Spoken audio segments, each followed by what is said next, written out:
Gospel of Matthew chapter 27. Welcome back to Bible Breakdowns Daily.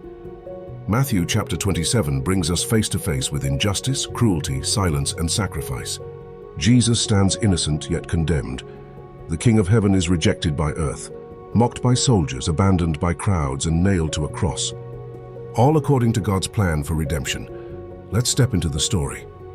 Early in the morning, all the chief priests and elders of the people reach a decision to put Jesus to death. They bind him, lead him away, and hand him over to Pilate, the Roman governor. When Judas, who betrayed him, sees that Jesus is condemned, remorse floods his heart. He returns the 30 pieces of silver to the chief priests and elders and says, "I have sinned, for I have betrayed innocent blood." But they respond coldly, "What is that to us? That's your responsibility." Judas throws the silver into the temple and leaves. Overwhelmed with guilt and despair, he goes away and hangs himself.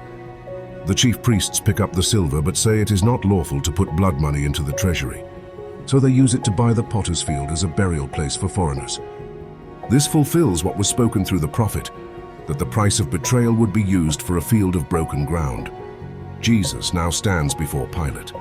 The governor asks him, "Are you the king of the Jews?" Jesus replies simply, "You have said so."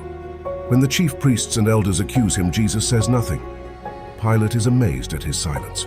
At the feast, the governor has a custom of releasing one prisoner chosen by the crowd. At that time, a notorious prisoner named Barabbas is held in custody. Pilate asks the crowd whether they want Barabbas or Jesus, who is called the Messiah. While Pilate is seated on the judge's seat, his wife sends him a message, warning him to have nothing to do with Jesus, because she has suffered greatly in a dream because of him. The chief priests and elders persuade the crowd to ask for Barabbas and to have Jesus executed. Pilate asks them again which one they want released. They shout, "Barabbas." Pilate asks, "What shall I do then with Jesus who is called the Messiah?" The crowd answers, "Crucify him." Pilate asks why, but they shout all the louder, "Crucify him." Seeing that he is getting nowhere and that an uproar is starting, Pilate takes water and washes his hands in front of the crowd, saying, "I am innocent of this man's blood. It is your responsibility." The people answer, "His blood is on us and on our children." Then Pilate releases Barabbas. He has Jesus flogged and hands him over to be crucified. The governor's soldiers take Jesus into the praetorium and gather the whole company around him. They strip him, put a scarlet robe on him, twist together a crown of thorns and place it on his head, and put a staff in his right hand. They kneel in mockery and say, "Hail, King of the Jews!" They spit on him, take the staff and strike him on the head again and again. After mocking him, they remove the robe, put his own clothes back on him and lead him away to crucify him. As they go out, they meet a man from Cyrene named Simon, and they force him to carry Jesus' cross. They come to a place called Golgotha, which means the place of the skull. They offer Jesus wine mixed with gall, but after tasting it, he refuses to drink. They crucify him there, dividing his clothes by casting lots. Above his head, they place the written charge against him. "This is Jesus, the King of the Jews." 2 criminals are crucified with him, one on his right and one on his left. Those who pass by hurl insults at him, shaking their heads and saying that if he is the Son of God, he should come down from the cross. The chief priests, teachers of the law, and elders mock him, saying he saved others but cannot save himself. Even the criminals join in the abuse. From noon until 3 in the afternoon, darkness covers the whole land. About 3 in the afternoon, Jesus cries out in a loud voice, my God, why have you forsaken me?" Some misunderstand and think he is calling Elijah. One man runs to get a sponge, fills it with sour wine, puts it on a staff, and offers it to Jesus to drink. When Jesus cries out again in a loud voice, he gives up his spirit. At that moment, the curtain of the temple is torn in two from top to bottom. The earth shakes, rocks split. Tombs break open, and many holy people who had died are raised to life. They come out of the tombs after Jesus' resurrection and appear to many in the city. When the centurion and those guarding Jesus see the earthquake and everything that has happened, they are terrified and say, "Surely he was the Son of God."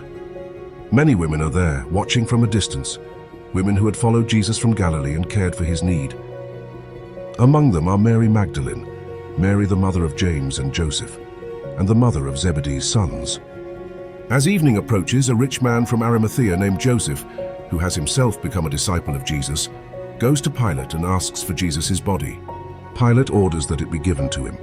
Joseph takes the body, wraps it in a clean linen cloth and places it in his own new tomb, which he has cut out of the rock. He rolls a large stone in front of the entrance and goes away. Mary Magdalene and the other Mary sit opposite the tomb, watching. The next day, the chief priests and Pharisees go to Pilate and remind him that Jesus claimed he would rise after 3 days. They ask Pilate to secure the tomb so the disciples cannot steal the body and claim resurrection. Pilate tells them to take a guard and make the tomb as secure as they know how. So they seal the stone and place guards at the tomb. The world believes it has won. But heaven knows the story is not over. Matthew chapter 27 shows the cost of sin and the depth of God's love. Jesus is declared innocent again and again, yet he is condemned. Humanity chooses Barabbas, the guilty man, while the innocent Son of God takes his place. This is substitution in its clearest form. Jesus' silence before his accusers shows his willing surrender. He is not overpowered, he is obedient. The mocking crown, the cross, and the sign above his head all proclaim truth even as they are meant for ridicule. When Jesus dies, the tearing of the temple curtain shows that access to God is no longer blocked. The barrier between God and humanity is removed, not by ritual, not by works, but by sacrifice. The darkness, the earthquake, and the confession of the Roman centurion reveal that creation itself responds to the death of its creator. Even in death, Jesus is recognized as the Son of God. This chapter reminds us that the cross is not a tragedy that went wrong. It is the moment salvation was accomplished. That's Matthew chapter 27, the chapter of the cross, where justice and mercy meet, where the innocent dies for the guilty, and where hope seems buried behind a sealed stone. Next time in Matthew chapter 28, everything changes. The tomb will be empty, death will be defeated, and Jesus will rise.